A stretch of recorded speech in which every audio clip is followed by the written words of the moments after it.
بسم الله الرحمن الرحیم صلی الله علی النبی الکریم.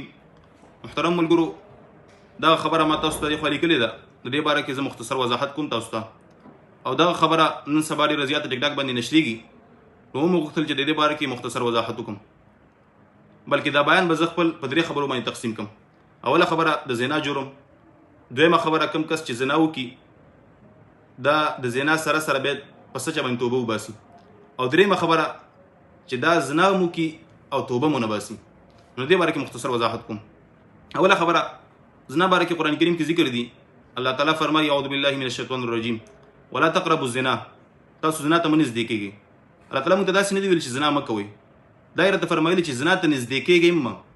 زنا کول خو پرېږده، خو هسې عظیم جرم دی، عظیمه ګناه ده، بلکې داسې یې راته ویلي چې زنا ته نږدې کېږئ مه. مطلب هغه شیان چې تا زنا ته راکاږي، مطلب د یو جنۍ سره خبرې لین دین برابرول، ته ورتلل دلته راشه دا وکړه، دا مه کوه، ځکه تا زنا ته نږدې کوي.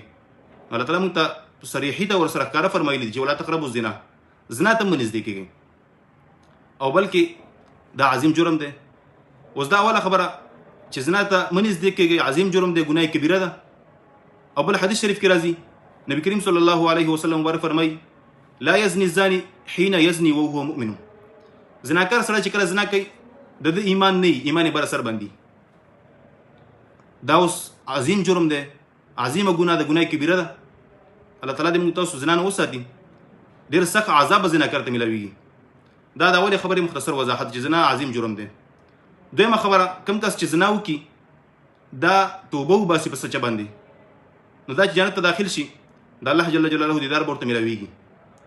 ځکه د زنا وکړله او الله تعالی ته زارۍ وکړلې، ژړاګانې وکړلې چې ما یو عظیم جرم وکړ، ستا سخته نافرماني مې وکړله، خو بیا هم د دې باوجود تا نه زه د دې عفو غواړم، بخښنه غواړم، نو الله تعالی درته بخښنه وکړه، دغه کس چې جنت ته لاړ شي د الله جل جلاله دیدار به ورته ملاویږي. درېیمه خبره، زناکار سړی چې زنا وکړي او دا بیا توبه مو نه باسي، بغیر له توبې مړ شي، دا کس چې جهنم ته لاړ شي بیا جنت ته ځي، دته به دیدار ملاوي که نه. محترم ملګرو، کوم کس چې زنا وکړي بغیر د توبې مړ شي، دغه کس ته به جهنم کې ډېر سخت عذاب ملاو شي، بلکې داسې به وي چې جهنم پور به ورته غسل ورکړلی شي. بیا چې جهنم نه جنت ته راشي، نو دې کس ته به هم د الله جل جلاله دیدار ملاویږي.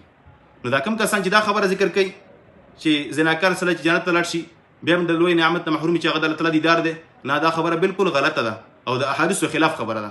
ما مختصر وضاحت د دې ته وکړم، واخر دعوانا الحمد لله رب العالمین.